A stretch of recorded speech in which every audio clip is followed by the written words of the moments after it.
यात्रामै छौँ। यो बिचोबिच पहाडमा यति ठुलो यो देख्न सकिन्छ पहाड कति अग्लो छ यसको नाम गाह्रै छ नि त त्यो साइडको। यो पछाडि देखिएको रुप्सेको झरना हो। मुस्ताङ जाने क्रममा बाटोमा देखिने एकदमै ठुलो झरना छ। यहाँबाट प्रष्ट देख्न सकिन्छ।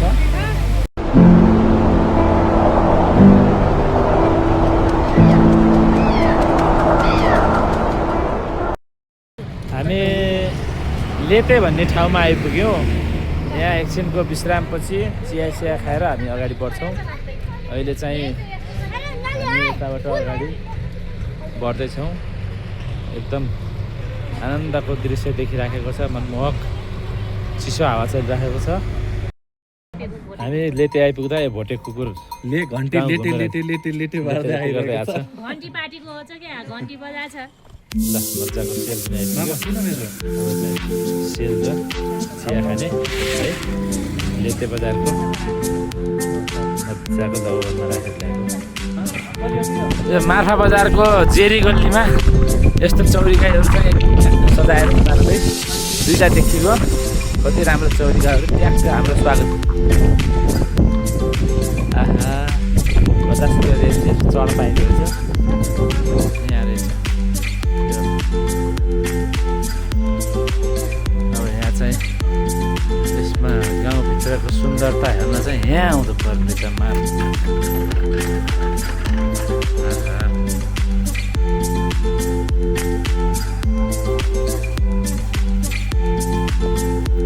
सर 12 बजे मात्रै होइन 7:30 बजे पनि हुँदो रहेछ रमाइलो। रातिको 7:30 बजी पनि रमाइलो।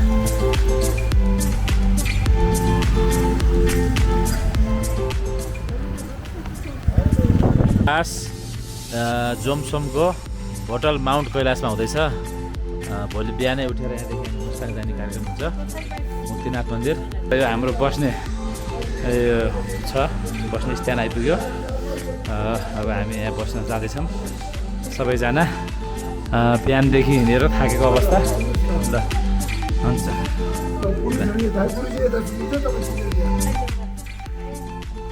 ल बिहानै हामी उठेर अब मुक्तिनाथको लागि हामी यात्रा गर्न जाँदैछौँ।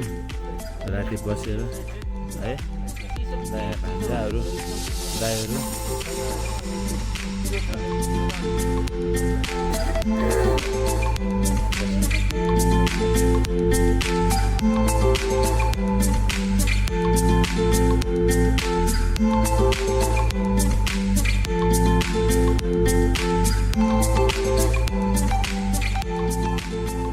करिब 200 वर्ष पुरानो यो धर्मशाला अहिले लगभग पूर्ण रूपमै मान्छेहरू बसोबास नगरेदेखि बन्द जस्तो छ।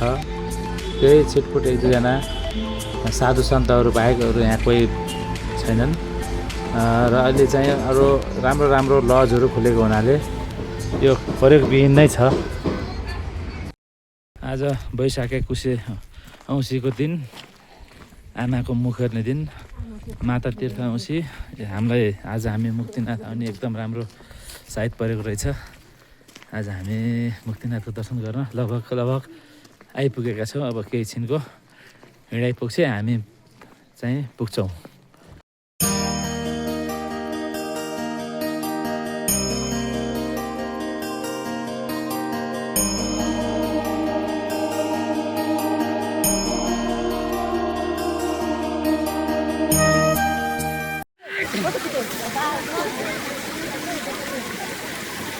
नमो भगवते 108 को धारा अनि वरिपरि रहेको रानी पौवाले यहाँको संस्कृतिलाई अझ बढी महत्त्व दिएको छ। यहाँ पुग्दा लाग्छ मनलाई शान्ति र प्रकृतिसँग नजिकै जोडिएको छ जस्तो अनुभव हुन्छ। र मुक्तिनाथ पुगेर फुरुङ्ग भएको यही मन आज खुसी चङ्ग हुँदै त्यहाँको यात्रा पुरा भएर हामी फर्किन लागेका छौँ।